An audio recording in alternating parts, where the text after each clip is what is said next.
सबको जय यीशु की। प्रभु क्रिस्त में प्यारे भाइयों बहनों, मैं आप सभी लोगों का हार्दिक स्वागत करता हूं। नवजीवन का संदेश इस शीर्षक के अंतर्गत जीवंत ईश्वर के वचनों को सुनने के लिए, उस पर मनन चिंतन करते हुए उन वचनों के अनुसार कार्य करने के लिए, जीवन व्यतीत करने के लिए और इस प्रकार से क्रिस्तीय जीवन जीने के लिए मैं आप सभी लोगों का हार्दिक स्वागत करता हूं। आज अगस्त की 16 तारीख है। कलीसिया आज के दिन में हंगेरी के संत स्टीफन की याद करती है, स्मृति मनाती है। और आज के वचनों के द्वारा मुख्य रूप से प्रभु हम सबों को भातृ प्रेम में कैसे हमें आगे बढ़ना चाहिए, एक दूसरे की मदद हम कैसे कर सकते हैं। मान लो कोई गुमराह हो गया है, पथभ्रष्ट हो गया है, सही रास्ते से हट गया है, उसको कैसे हम सही रास्ते में ला सकते हैं, उसका तौर तरीका क्या है, कौन सी विधि होनी चाहिए, कौन सा एक हमारा एक तरीका होना चाहिए। प्रभु हमें आज के सुसमाचार के द्वारा हमें सिखाता है। यहाँ पर लिखा है, ईसा ने अपने शिष्यों से कहा, यदि तुम्हारा भाई कोई अपराध करता है तो जाकर उसे अकेले में समझाओ। बहुत ही महत्वपूर्ण बात है। यदि तुम्हारा भाई या बहन कोई अपराध करता है, उसको अकेले में समझाओ। एक बार गलती हुई तो गलती हुई, इसलिए उससे नफ़रत करना या उसको डांटना या मारना या उसकी गलती को उजागर करना, 10 लोगों के सामने बताना, वो ऑलरेडी गिरा हुआ है कहीं पर और उसको और नीचे गिराना, ऐसा काम हम ना करें। प्रभु का वचन उसके बदले क्या विकल्प देता है? कोई गिर गया है, गलती कर गया है, कोई बात नहीं, उसको अकेले में समझाओ, यानी कि उसको मान सम्मान इज्जत दो। हर कोई व्यक्ति कमी कमजोरियों से भरा हुआ व्यक्ति है। कोई भी कभी भी गलती कर सकता है, कभी भी पाप कर सकता है, कभी भी पाप में गिर सकता है। इसलिए कोई पाप में गिर गया, इसके मतलब उसके ऊपर और उंगली उठाना और पत्थर फेंकना और उसको नीचे दबाना ना, वो ईसाई जीवन नहीं है। ईसाई जीवन यह है, जैसे प्रभु कहता है, उसे अकेले में जाके समझाओ, उसको अकेले में जाके समझाओ, क्योंकि हो सकता अपने आध्यात्मिक कमियों के वजह से, कमजोरियों की वजह से वो गिर गया हो पाप में। उसको समझाने पर उसको हिम्मत मिलेगी, उसको इस बात का एहसास होगा मेरे साथ कोई खड़ा है, और वो गिरा हुआ इंसान खड़ा हो सकता है, फिर एक नई शुरुआत कर सकता है। ये बात प्रभु हमें आज के दिन में सिखाता है। दूसरी बात प्रभु हमें सिखाता है, यदि वह तुम्हारी बात मान जाता है तो तुमने अपने भाई को बचा लिया। अगर वो व्यक्ति तुरंत तुम्हारी बात मान के सही रास्ते पर आता है, सही जीवन बिताने लगता है, तो अच्छा काम तुमने किया और तुम्हारी उस काम के द्वारा उस व्यक्ति की मदद भी हुई और तुम्हारे लिए आध्यात्मिक जीवन में एक आगे बढ़ने का एक पड़ाव तुमको मिल गया। तो दूसरा विकल्प प्रभु हमारे सामने क्या रखता है? यदि वह तुम्हारी बात नहीं मानता तो और 2-1 व्यक्तियों को साथ ले जाओ, ताकि 2 या 3 गवाहों के सहारे सब कुछ प्रमाणित हो जाए। अगर एक बार आपने प्रयास किया लेकिन वो व्यक्ति आपकी बात नहीं मानता, सही रास्ते पर नहीं आना चाहता, इसका मतलब ये नहीं कि वो गिर गया तो रहने दो, उसके बर्बाद होने दो ना। हमारी जिम्मेदारी होती है कि ईसाई होने के नाते, प्रभु का अनुयायी होने के नाते हमारी जिम्मेदारी ये है, एक व्यक्ति को लेके गई या फिर आप स्वयं गए और वहाँ पर बात नहीं बनी, 2 या 3 लोगों को और लेके जाओ और उसको समझाओ, एक समुदाय में बैठकर उसको समझाओ, ताकि वो सही रास्ते पर लौट के आए।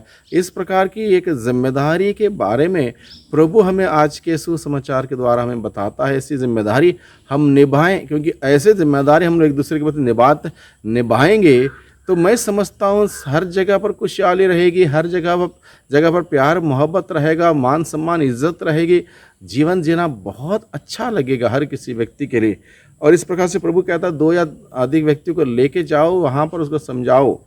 उसके बाद प्रभु क्या कहता है, यदि वह उनकी भी नहीं सुनता तो कलीसिया को बता दो, और यदि वह कलीसिया की भी नहीं सुनता तो उसे गैर यहूदी और नाकेदार जैसे समझो। यहाँ पर भी दूसरे कदम में भी यहाँ पर बात नहीं बनती, वो आपकी बात नहीं मानता, 4 लोगों की बात नहीं मानता, तो कलीसिया को बताओ। कलीसिया के अधिकारी होते हैं, कलीसिया के अधिकारियों को बताओ कि हो सकता कलीसिया के अधिकारियों की बातों को सुने, समझे और सही रास्ते पर आ जाएं। इस प्रकार से प्रभु अलग अलग प्रकार से हमें सिखाता है कि हम दूसरों को कैसे हम मदद कर सकते हैं, गिरे हुओं को कैसे हम ऊपर उठा सकते हैं। ये सारी बातें प्रभु हमें सिखाता है, सारी बातें प्रभु हमें सिखाता है। और इस प्रकार से प्रभु चाहता है कि हम एक दूसरे के प्रति इस प्रकार से बहत्तर प्रेम प्रकट करें। कोई गिर गया है उसको और ना दबाएं, बल्कि उसको ऊपर उठने का अलग अलग मौका दें, समय दें, संदर्भ दें। अकेले में समझाएं, 2 लोगों को या 3 लोगों को लेके समझाएं, या कलीसिया के अधिकारियों को बता के समझाएं।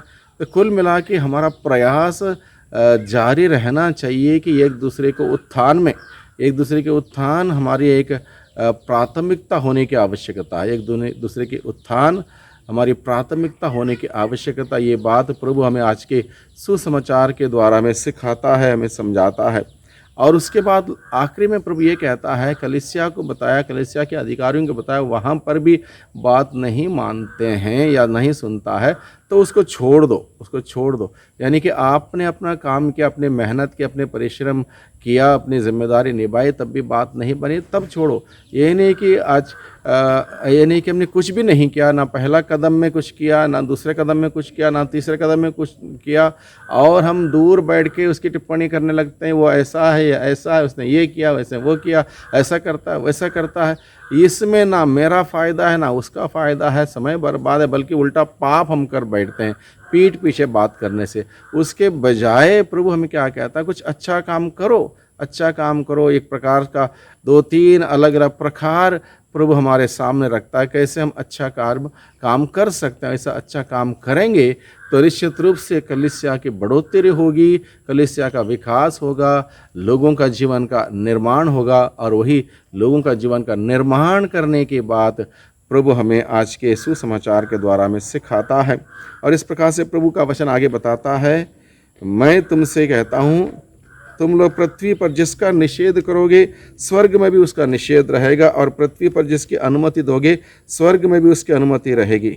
यानी कि जो आप पृथ्वी पर करोगे वो होगा, स्वर्ग में भी वही माना जाएगा। आपका अच्छा कार्य की वजह से जो आशीषें लोगों को मिली वो तुम हमारे लिए भी, हमारे क्रेडिट में काउंट हो जाएगा, दूसरों के लिए भी लाभ हो जाएगा। इस प्रकार से अच्छा कार्य करने के लिए प्रभु हमें बताता है। मैं तुमसे यह भी कहता हूँ, यदि पृथ्वी पर तुम लोगों में 2 व्यक्ति एक मत होकर कुछ भी मांगोगे, 2 लोग यानी कि एकता में बल है, एक साथ मिलकर 2 लोग या अधिक लोग एक साथ मिलकर प्रार्थना करेंगे, एक मन से, एक हृदय से पिता से पुकारोगे, पिता तो पुकार सुनेगा और उत्तर देगा, और वहाँ पर आशीष आएगी।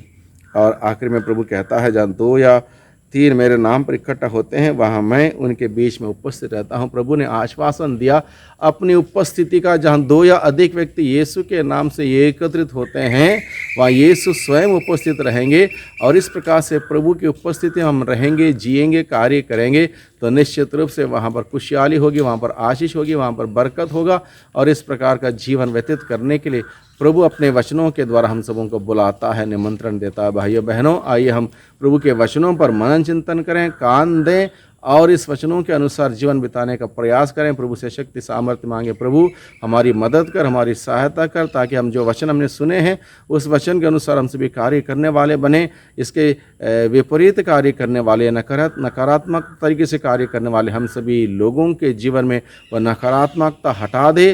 जो लोग गिरे हुए हैं उनका और दबाने के बदले उनको ऊपर उठाने का कार्य करने की कला हमें सिखाइए, जिससे कि प्रभु हम दूसरों की सेवा करते हुए, बहादुर प्रेम प्रकट करते हुए आपकी सेवा कर सकें, कलीसिया का सेवा कर सकें, कलीसिया के विकास में अपना योगदान दे सकें। दुआ करते हैं उद्धारकर्ता यीशु मसीह के नाम से, आमीन।